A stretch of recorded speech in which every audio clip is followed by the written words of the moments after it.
আজকের আমি চিকেন আর পটল দিয়ে দারুণ একটা রেসিপি আপনাদের সঙ্গে শেয়ার করব। এটা খেতে হবে খুবই টেস্টি। আমি কণিকার রেসিপিতে সবাইকে স্বাগত। তাহলে চলুন শুরু করা যাক আজকের রেসিপি। এইখানে আমি পটল নিয়েছি, পরিষ্কার জলে ধুয়ে নিয়েছি। এখন পটলগুলোকে আমি কেটে নেব। এইভাবে ছুরি দিয়ে উপরের খোসাটা এইভাবে চেঁচে দেব।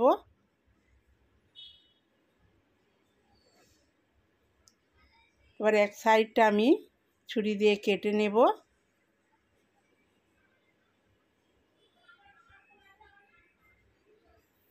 আর একটা চামচের সাহায্যে ভিতরের দানাগুলো এইভাবে বের করে নেব।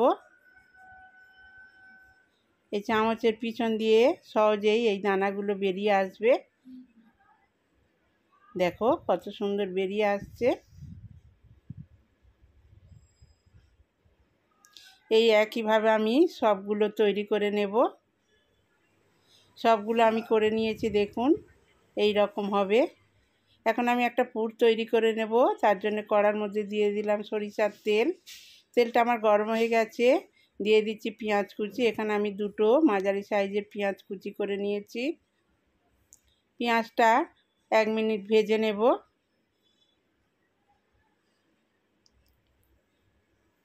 পেঁয়াজটাকে আমি ভেজে নিয়েছি। এখন রসুন কুচি আর লঙ্কা কুচিটা দিয়ে দিলাম। দিয়ে এটাকেও আমি খানিকক্ষণ ভেজে নেব। সবগুলো ভাজা হয়ে গেছে। 1 চামচ চিনি দিয়ে দিলাম।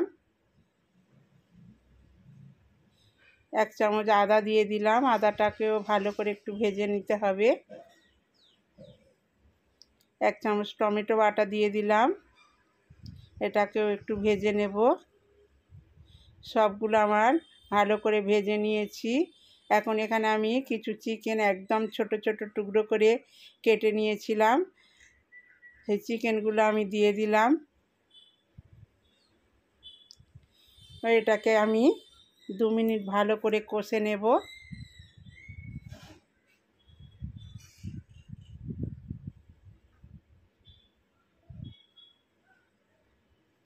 2 মিনিট আমি কষে নিয়েছি। এখানে কিছু মশলা অ্যাড করছি। জিরে গুঁড়ো, ধনে গুঁড়ো, লঙ্কা গুঁড়ো, হলুদ গুঁড়ো আর গরম মশলার গুঁড়ো দিয়ে ভালো করে আবারও আমি কিছুক্ষণ কষে নেব। এর মধ্যে আমি কোনো জল দেব না। এইভাবে কষতে কষতে মাংসটা সিদ্ধ হয়ে যাবে। দিয়ে দিলাম স্বাদ অনুযায়ী লবণ।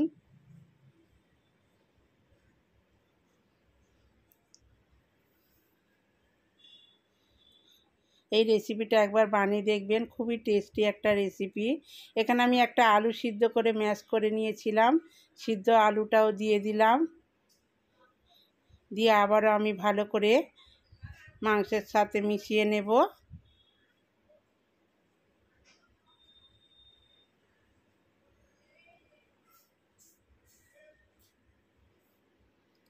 পুরটা আমার একদম রেডি হয়ে গেছে। এখন এটাকে নামিয়ে আমি ঠান্ডা করে নেব।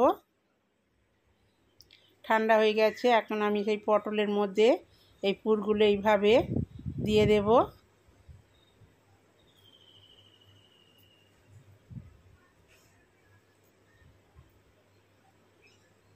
এই রকমভাবে পুরগুলো ওর ভিতরে দিয়ে দিতে হবে। এই একইভাবে আমি সবগুলো করে নেব। বাড়িতে একবার এইভাবে বানিয়ে দেখবেন, খেতে হবে খুবই টেস্টি। ভাত, রুটি, পরোটা, লুচি সবার সাথে খুবই ভালো লাগবে।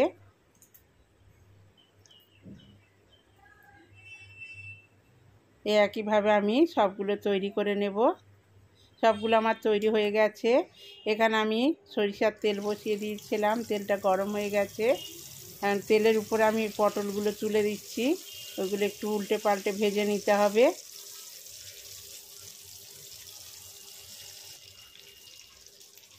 পটলগুলোকে আমি উল্টে পাল্টে ভেজে নেব। এগুলো ভাজা হয়ে গেছে, আমি তুলে নিয়েছি। এবার ওই তেলের মধ্যে আমি দিয়ে দিচ্ছি একটা শুকনো লঙ্কার ফোড়ন,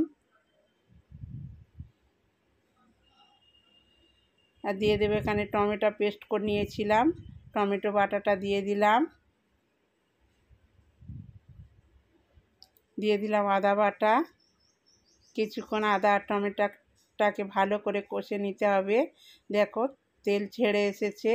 এখন এর মধ্যে কিছু মশলা দিয়ে দিচ্ছি, জিরে গুঁড়ো, ধনে গুঁড়ো, গরম মশলার গুঁড়ো, হলুদ গুঁড়ো আর লঙ্কার গুঁড়ো। আবার আমি ভালো করে কষে নেব, একটু জল দিয়ে দেব।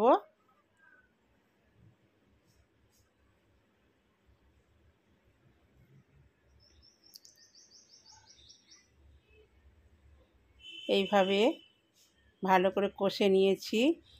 দিয়ে দিলাম 4টে কাঁচা লঙ্কা চিড়ে দিয়ে দিলাম। এখন এর মধ্যে দিয়ে দিচ্ছি, এখানে আমি কাজু, কিশমিশ, পোস্ত আর চালমগজ একসাথে পেস্ট করে নিয়েছিলাম, সেই পেস্টটা দিয়ে দিলাম। দিয়ে এইভাবে ভালো করে আবার মিশিয়ে নিচ্ছি। এবার ওর মধ্যে দিয়ে দেব টক দই। এখানে আমি টক দই 4 চামচ ফেটিয়ে রেখে দিয়েছিলাম, টক দইটা দিয়ে দিলাম। এবার ওই পাত্রটা ধুয়ে আমি খানিকটা জল দিয়ে দিলাম। দিয়ে এইভাবে ভালো করে আবার মিশিয়ে নিতে হবে। এখানে আরও আমি খানিকটা জল লাগবে, খানিকটা আমি জল দিয়ে দেব। দিয়ে দিলাম স্বাদ অনুযায়ী চিনি, দিয়ে দিলাম লবণ। এখানে স্বাদ অনুযায়ী লবণ দিয়ে দিলাম। এবার এটা ফুটে ওঠা পর্যন্ত অপেক্ষা করতে হবে। এটা আমার ফুটে উঠেছে। এখন সেই ভাজা পটলগুলো আমি এর মধ্যে তুলে দিচ্ছি।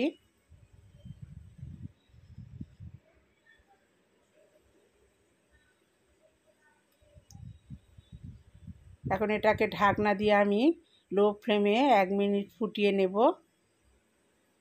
ঢাকনা দিয়ে দিলাম। 1 মিনিট পরে আমি ঢাকনাটা একদম, এটা আমার একদম রেডি হয়ে গেছে। এবার ওর মধ্যে দিয়ে দিলাম একটু মরিচের গুঁড়ো, ছড়িয়ে দিলাম। এটা দিলে একটু সেন্ট হবে আর একটু খেতেও টেস্টি হবে। এখন এটাকে নামিয়ে আমি একটা পাত্রের মধ্যে ঢেলে নেব। এবার গরম গরম পরিবেশন করুন ভাত, রুটি, পরোটা কিংবা লুচির সাথে। আশা করি এই রেসিপিটা আপনাদের ভালো লাগবে। আজকের মতো আমি ভিডিওটা এই পর্যন্ত শেষ করছি। সবাই ভালো থাকবেন, সুস্থ থাকবেন, সাবধানে থাকবেন।